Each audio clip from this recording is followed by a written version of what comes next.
Stop dieting. Yes, I would love to stop dieting and not put on weight. Well, in today's video, I'm going to be talking about common struggles with intuitive eating and what you can do about it. Hi, welcome to my channel. I'm Vanessa and I talk about all things weight loss, intuitive eating, emotional eating and eating habits. So keep watching because I'll be talking to you about how you can get over these common issues. But before we do, please click the subscribe button and click the bell because I bring out a video every single week. Number one is I'll put on weight. Yes, you might put on weight. No, you might not put on weight. You might stay as you are.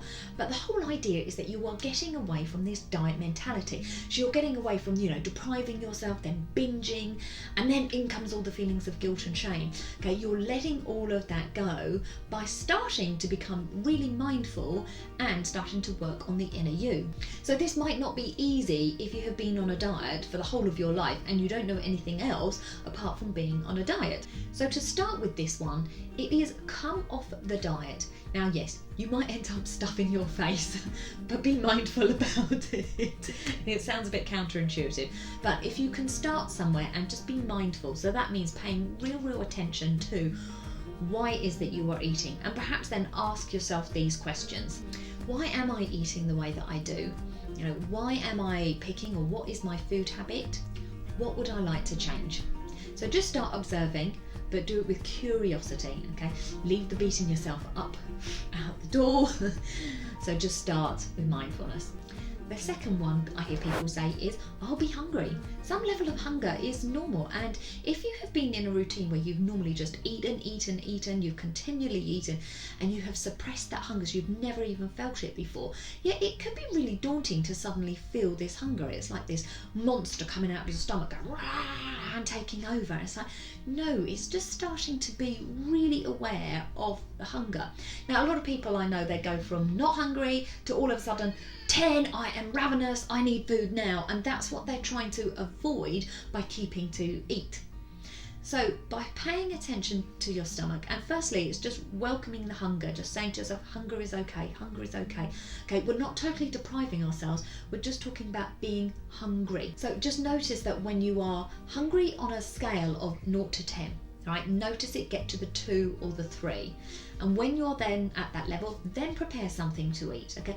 Rather than just shutting it off, wait till you get to a 10 and then you're like, gotta eat now. Because that's what causes you to binge on all the foods that you don't want to eat. The third one people say is, well, I'm never hungry, so I'll end up not eating. Well, this happens again because people are not paying attention, or they're not in tune with their stomachs. And it might be because you eat so much at certain times, or you binge at certain times, and hence that sustains you for a long time. So of course you probably do go long periods of time without being hungry. So the trick is to perhaps then not eat quite so much and just perhaps make smaller meals, but then just notice and again start paying attention to your hunger. And when it is everybody else's meal time, just have a little bit of food. You don't have to have a lot, so that then when you get to the next meal time, you might find yourself being that little bit hungry. Fourth is, if I come away from the diet, all I'm going to end up eating is pizzas and Coke because that's all I want. When you're used to eating high sugary foods like pizzas, like Cokes and cakes and sweets and crisps, yes, you are naturally going to crave that because the chemicals in that food is hijacking your brain, making you crave more and more. It's that dopamine that is being released that feels so good that we want more of it. So yes, you will naturally crave more of it. So the trick is to swap out just one thing, okay? Keep on eating, the rubbish as you would do, but just swap one thing. So it might be that you swap out those sugary drinks to begin with, okay, and swap it for water, swap it for apple juice or orange juice. But just think of one food to swap out for that week and stay with that, and then the following week swap out another food. Number 5 is, well, I've been on a diet my whole life, I don't know how to eat. What we're doing here is coming away from, again, that diet mentality, the all or nothing, the deprivation and then the binging. So if you have been on a diet your whole life and you don't know how to eat naturally, well then I would say that's okay. Don't beat yourself up about it, and again, we're just going to start somewhere. So I would say to you is, if you're on a diet right now and and you're on a regimented diet and that works for you, keep on it. But then again, we're just going to transition slowly off the diet so that you learn to naturally eat in a way that is right for you.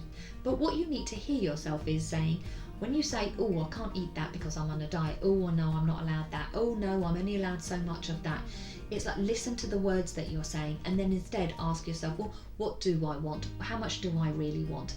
And it's allowing yourself to have a bit of this and a bit of that when you want it, but also recognizing within yourself, hang on, I'm going overboard here, or hang on, I'm taking too much of this, so that it's putting you in control of it and not the diet. The whole idea is that you're learning about how you would naturally eat, and putting you back in the control seat.